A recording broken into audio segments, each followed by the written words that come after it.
Hello, everyone.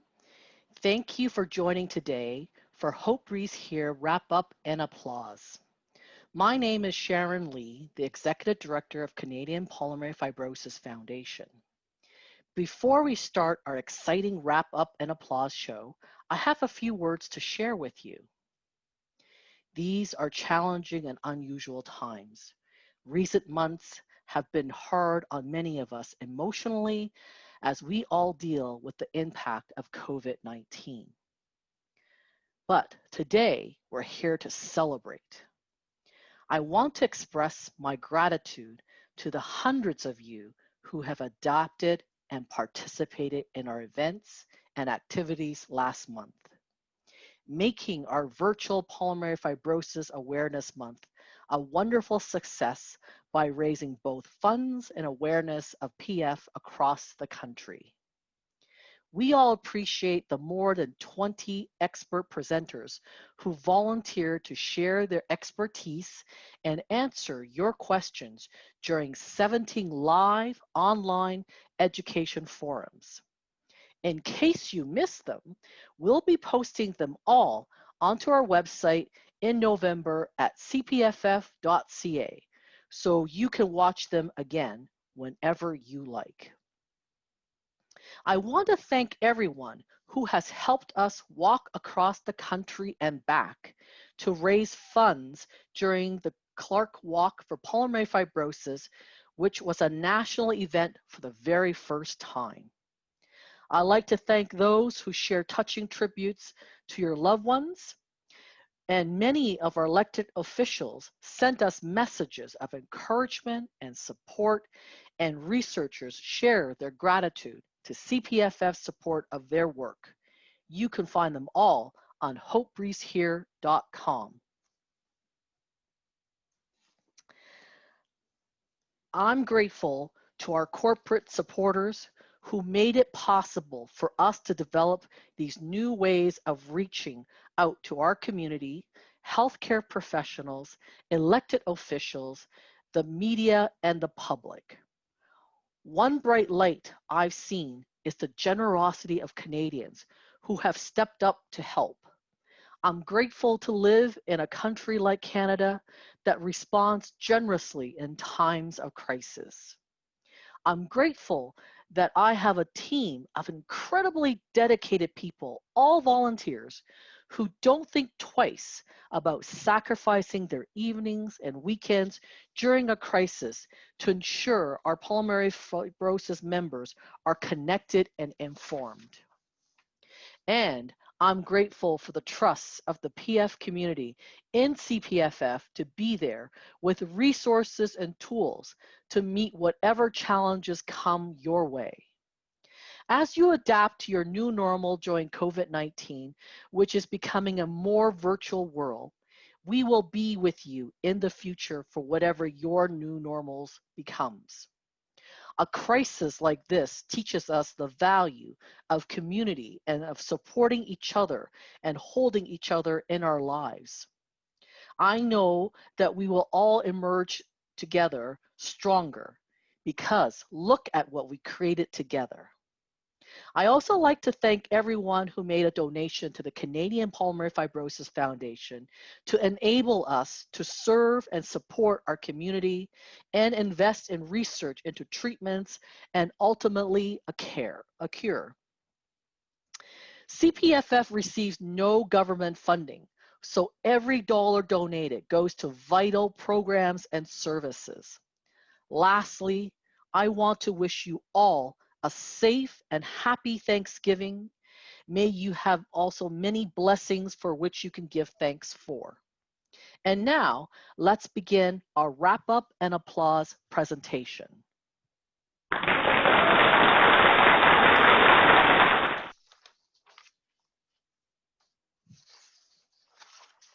Oh, Canada, our home and native land, true patriot love in all of us command, with With glowing hearts we see thee rise, the true north, strong and free. From far and wide, O Canada, we stand on guard for thee. God keep our land glorious and free.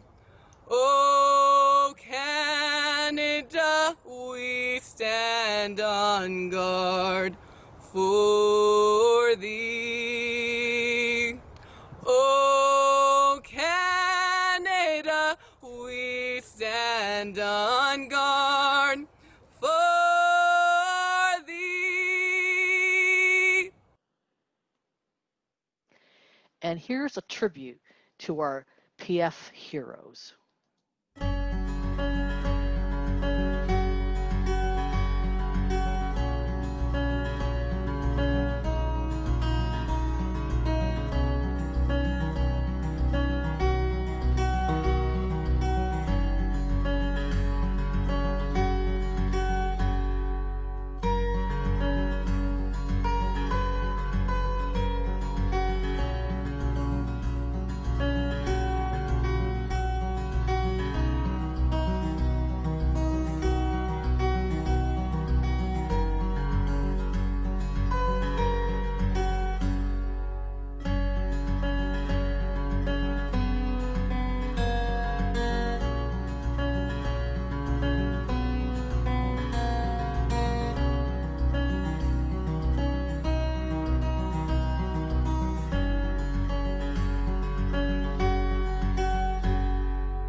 And now a message for Matthew Davidson on behalf of the CPFF founding family. Hello everyone, my name is Matthew Davidson, son of Canadian Pulmonary Fibrosis Foundation founder Robert Davidson, and I can speak to my mom Heather and my dad when I say how proud we are of all that you've accomplished this Pulmonary Fibrosis Awareness Month with the Hope Breathes Here 2020 virtual event set to unite Canadians to raise hope, support, awareness, and funds for pulmonary fibrosis. We are thrilled with the level of engagement and initiatives like the virtual education sessions, the interactive portal where you've been sharing your stories, the live bubble blowing event, and of course the Clark Walk. It's incredible to think you've walked over twice the distance across Canada to raise funds. This has all led to more Canadians joining the effort and supporting the cause, and more government officials acknowledging Pulmonary Fibrosis Awareness Month. Robert is my dad. He continues to survive through the legacy left through his family and through Canadian Pulmonary Fibrosis Foundation. CPFF is a movement which you all continue to propel forward. This movement was set in motion back in October of 2007. I still remember my parents telling me, "Dad's been diagnosed with pulmonary fibrosis." My response, "Well, what's that?" Unfortunately, that was a response of a lot of Canadians back then. This lack of awareness and information was a massive problem. Now, the biggest problem, of course, was that my dad was diagnosed with a disease to which there was no cure. The second problem is that we had no idea about it. There wasn't enough awareness or information. The third problem, we learned there was very little and definitely not enough being done to find treatments or a cure. Now, the fourth problem wasn't ours, it was the disease's problem. It had no idea it was picking on the wrong guy. My dad had so much resilience and he would never surrender. So he led the charge in finding solutions to these problems, and over the next 10 years he got busy surviving the only way he knew how, by trying to help others while trying to overcome pulmonary fibrosis himself. So in 2009, together with my mom, my brother, our families, friends, and countless volunteers, he led the charge through setting up the Canadian Pulmonary Fibrosis Foundation. We went live online with a website and social media presence. There was extensive lobbying of governments, and partnerships were set up with some really great organizations that were ready to join the cause. Fundraisers were held, and research grants and fellowships were established, and the movement began to spread across Canada. My parents' house started to look a lot less like a home and a lot more like a headquarters, because that's what it was until his passing last May. But as I said, he continues to survive with all of us. He would be so proud to know there are more and more Canadians surviving together and supporting each other as we create more awareness for pulmonary fibrosis and raise more funds as we work towards finding a treatment and a cure. So thank you from the Davidsons, and congratulations to you all.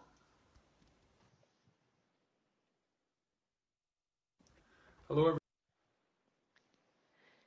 Thank you very much for that comment, Matt. We so appreciate your comments. This month, 4 weeks of pulmonary fibrosis, we had monuments lighting, we had live entertainment, we had government declarations and story sharing.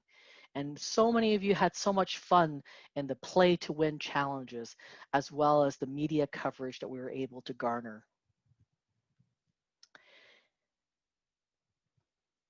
And here is Abby Clark, founder of the Clark family, giving her greetings. It's Abby. Thanks for making this walk such a big success and helping us. Hope to see you all in 2021. Thank you, Abby. It's Abby. And because of you, as Abby had said, we walk across Canada. It takes from Vancouver, BC to St. John's, Newfoundland, 6,818 kilometers via the Trans-Canada Highway. But guess what? We walked there and back, and we're almost halfway there again. So thank you, everyone, for doing this. And because of you and the support that we received, we were able to raise awareness over with advertising, media coverage through TV, newspaper, digital, and social media. We had over 11.4 million impressions. Bravo. We had 16 Canada-wide educational sessions, as we mentioned earlier, with great presenters. And we had over 1,000 participants in our sessions. And they came from all around the world. We had them coming from the United States, United Kingdom, Germany, Japan, India, Singapore, Australia, Netherlands, and Finland. Bravo. And thank you to our 27 medical experts and speakers. We had monuments lit up, and we had some new ones this year: the Edmonton High Level Bridge, the Perry Wynn Monument, and also the Confederate Building in St. John's, Newfoundland. We also had new greetings this year. We had Judy Foote, the Lieutenant Governor of Newfoundland and Labrador. And we had old favorites, Nahi Nenshi, the Mayor of Calgary. And we also had the Honorable Dr. Seth, Senator of Canada, also came and gave greetings this year, and Mayor John Tory as well of Toronto. And we had over 3,000 people blow virtual bubbles, which was really great. And you help us raise hope. We had 58 stories shared across on our network. We had over 518 people connect to each other on our Hope Briefs Here app. And we had medical fellows who share their quest for a cure and finding a cure for pulmonary fibrosis. And fundraising funds. We were very grateful to everyone that donated to CPFF. As of September the 30th, we had raised $38,229.60 through the Clark Walk, and the rest came through the Hope Breeze Here general donations of $31,395.53. And if you would like to, you can still donate to our funds until next Friday, October the 9th, because our goal is to reach $100,000. So please help us. Thank you. And we have prizes, and we're very pleased to say that the first prize goes to the first person who posted kilometers, and that goes to John Dennis. And the last person to post kilometers was Dean Craig. Congratulations. And Stephanie Davies, she was the person that pushed us past the 6,818 kilometers. Way to go, Stephanie. And then we had 3 people on the leaderboard for the Play to Win challenge. Our first winner was Judy Ackenhead and Sandra Gillies. And we had John Cook. Congratulations to the 3 of you. And congratulations to Jackie Bowick-Sander, our top individual fundraiser. Thank you so much, Jackie. And to the best blowing bubble picture, that was to Judy Lutz. Congratulations, Judy. And the best photo goes to Rob Garbett. Thank you and congratulations. And the person who had the most active activity feed on our event portal was Michael Trotman. Thank you so much. Each of you will receive an email to tell you how you can get your prizes. And then we also had prizes for each province that participated. For west to east, our first up is British Columbia, Patricia Stewart. From Alberta, we have Paul Jelania. From Saskatchewan, we have Sadif Mosini. And for Manitoba, we have Pauline Corral. And from Ontario, we have Jeannie Tom. And from Quebec, we have Pervina Salbalan. And Nova Scotia, Pat Popwell. And from Newfoundland, we have Marcella Lewis. And from the island of Prince Edward Island, we have Myron Phillips. Congratulations to everyone. Give yourself a hand. And we want to thank our sponsors because without them, we could not have had this wonderful month of PF awareness. So thank you, Axion, TELUS, RepeatDex, Bowringer, Roche, Telefer, Snap, and Respiratory Home Care Solutions. Thank you all so much, and we look forward to your support again next year in 2021. And here's a recap of the whole entire month.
Thank you, everyone. As I said, a crisis like this teaches us the value of community and supporting each other and holding each other in our lives. I know that we will all emerge stronger because of this crisis, and that you know that CPFF is here to support you with vital programs and services like the virtual support groups. And if you need to find out more information, go to our website at cpff.ca and sign up for our newsletter, the Hope Breeze Here newsletter, and you will find out what we're having coming up every month. And also, we want to hear from you what you would like support from us. Thank you very much again. Thank you for joining us today.